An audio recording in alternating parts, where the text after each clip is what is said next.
Self service kita boleh ngambil sendiri, kayak di warung Padang ya, ngambil sendiri. Itu sekarang udah harus pakai plastik, harus diambilin gitu. Nah, itu sebuah tantangan dalam bisnis restoran.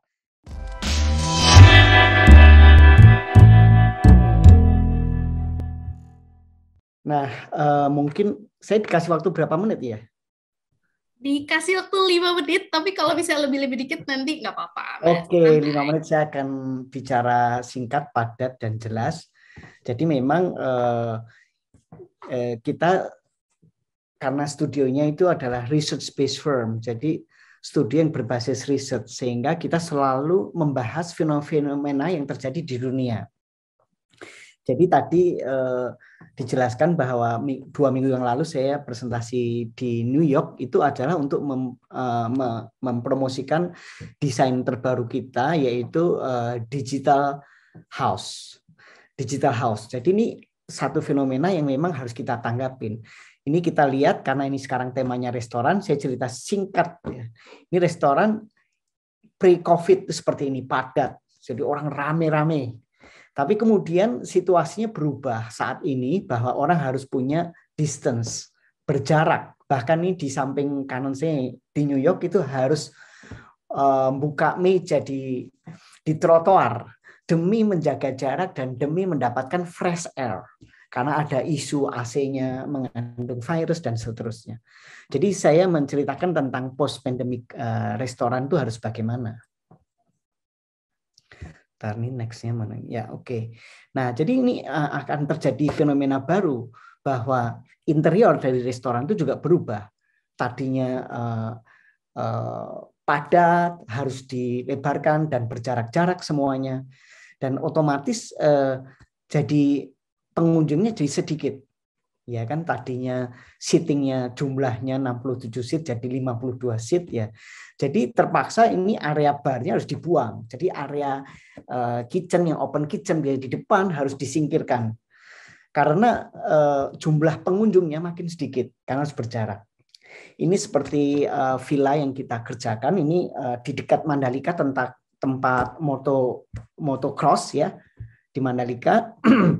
Ini ada villa, private villa ya, ini sebetulnya untuk high end market. Nah, cuman ini memang di areanya itu memang ada kolam renang yang menghadap ke laut. Nah, sehingga ini jadi private dining. Jadi semi restoran yang dijual. Jadi bagaimana private dining villa yang tadinya private di-convert menjadi satu restoran yang private. Jadi salah satu parameternya adalah place. Jadi signature restoran itu salah satu parameternya adalah place, culture, dan thematic food. Nah ini kita lihat diagram post pandemic ya.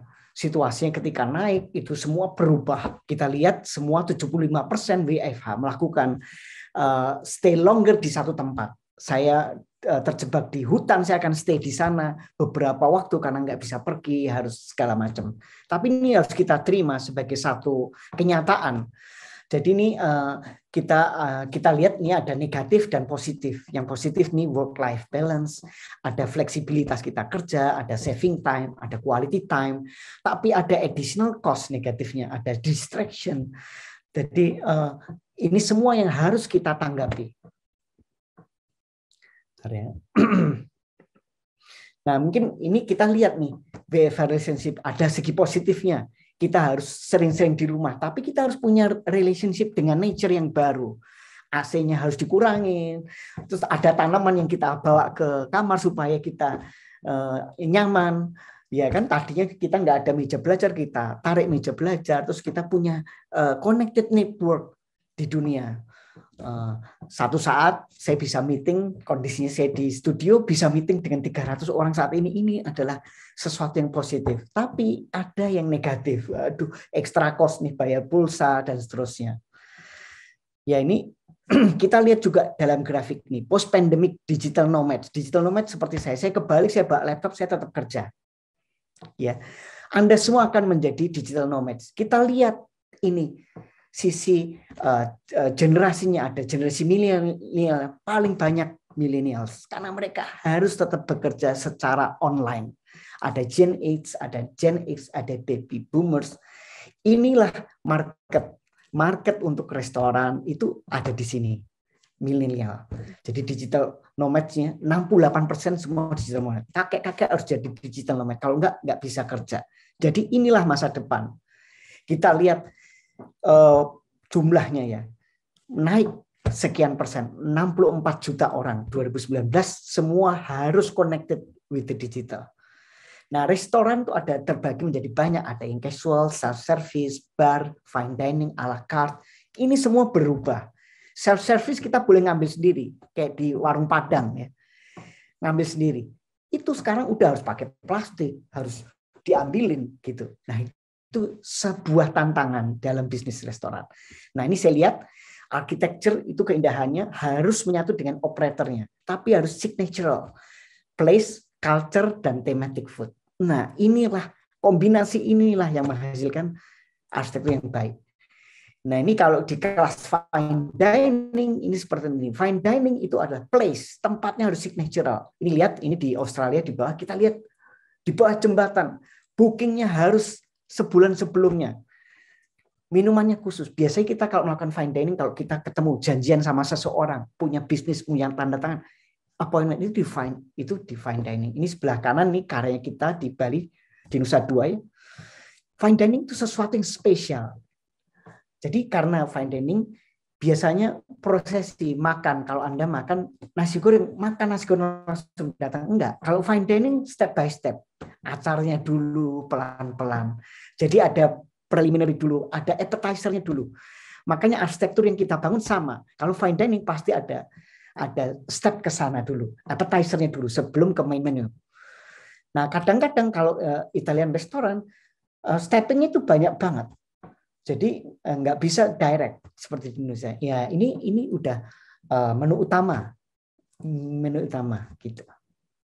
Ini ada restoran juga di Bandung kita develop. Nah, itu biasanya sangat berhati-hati. Ini bangunan lama harus bagaimana kacanya atap dikasih kaca, terus pakai pencahayaan dalamnya, suasananya. Ini karena kita harus menciptakan place. A la carte kita order, kalau a la carte kita order apa saja dibawakan. Ya. Nah, sementara self service dulu kita milih sendiri, ngambil sendiri. Nah, ini berubah. Nah, ini seperti yang sebelah kanan, ini ada U Hotel, ya, di sana ada 65 di atas dan di bawah ada Sai restoran, kita mengkonsep ya. Dan itu penting sekali untuk kita sadar bahwa ini harus baru. Place itu penting. Kita menciptakan ini bar, jadi kita lihat post pandemic ada perubahan di dalam urbanism, di dalam architecture, interior, dan new product. Semuanya berubah dan kita harus bersiap diri ke arah sana. New urbanism kita ini kalau di New York kita melakukan enjoy di pinggir sungai itu aja harus dikasih lingkaran supaya kita nggak gabung-gabung dengan orang. Jadi relationship dengan nature berubah. Tanaman kita tarik ke dalam bangunan nih, supaya kita punya relationship baru dengan alam. Kalau perlu belajar di tengah tanaman, di tengah new jungle, we have to get ready for this. Ya, jadi inilah yang memberikan kesadaran bagi kita untuk menciptakan sesuatu yang super baru. Ini contohnya ya imagination di dalam satu ruangan karena kita masyarakat milenial yang serba digital. Terus new product, tempat cuci tangan yang lucu-lucu. Nah, itu harus dipikirkan. Nah, new normal kaitannya dengan green building. Ini bagaimana harus non-toxic, ramah lingkungan, penghawaan, ada cross ventilation, yaitu pencahayaan alaminya, tahan lama, mudah perawatan, pemanfaatan air hujan. Nah, inilah semua yang berpengaruh untuk menghasilkan new design in architecture. Oke ya, ini salah satu karya kita terbaru, sedang under construction, restoran yang besar. Ini booking di sini juga harus 3 bulan sebelumnya. Ini hampir selesai, mungkin September ini akan ada opening. Jadi ada prosesi untuk ke sana, melewatin satu itu, terus kemudian banyak sekali edible plants ya. Jadi bagaimana tanaman yang ditanam di sana bisa dimakan, bisa dimasak. Jadi trennya adalah permaculture. Di dalam juga ada tanamannya. Nah, ini trennya ya. Permaculture, green wall, local material, natural ventilation, green roof, skylight. Ini semua yang menjadi tantangan. Ini seperti restoran di Norwegia, Noma, ini juga sama. Dibuat seperti rumah, terus dapurnya seperti di rumah, close dengan nature, dengan alam gitu. Ya, ini kitchennya dibikin seperti kayu. Ya, ini juga sama, ini Casablanca di Tabanan. Ini sebenarnya private villa, tapi di bawahnya ini kita bikin lounge untuk private dining. Jadi private dining dan lounge. Sekali lagi, place itu menjadi penting. Bagaimana place tematik ini menjadikan suasana menjadi hal yang utama untuk mendesain. Kira-kira begitu dari saya. Terima kasih.